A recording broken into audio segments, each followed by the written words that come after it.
যেই জাতি পরিবর্তনের জন্য রক্ত দিয়েছে তারা সুষ্ঠু নির্বাচনের জন্য রক্ত দিতে দ্বিধা করবে না বলে মন্তব্য করেছেন জামায়াতে ইসলামের আমির ডাক্তার শফিকুর রহমান।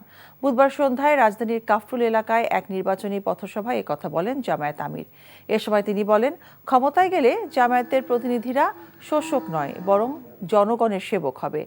জামায়াত নেতাকর্মীদের প্রশ্নবিদ্ধ কাজ দেখলে সেগুলো ধরিয়ে দেবার আহ্বান জানিয়ে জামায়াতের আমির বলেন, সমালোচনা থেকে শিক্ষা নিতে চায় তাঁর দল। আমির বলেন, সকল ধর্মের নাগরিক মিলে মিশে একটি সুন্দর দেশ গড়ার লক্ষ্যে কাজ করে যাবে। প্রতিটি মানুষ যেন তার নিরাপত্তা এবং মর্যাদা নিয়ে সমাজে বেড়ে উঠতে পারে সেই লক্ষ্যেও কাজ করবে জামায়াত। আমাদের কর্মীরা ছাতাবাজি করে না, দখল বাণিজ্য করে না, মানুষকে ভয় দেখায় না, গায়ের জোরে কোথাও কোনো বাড়াবাড়ি করে না।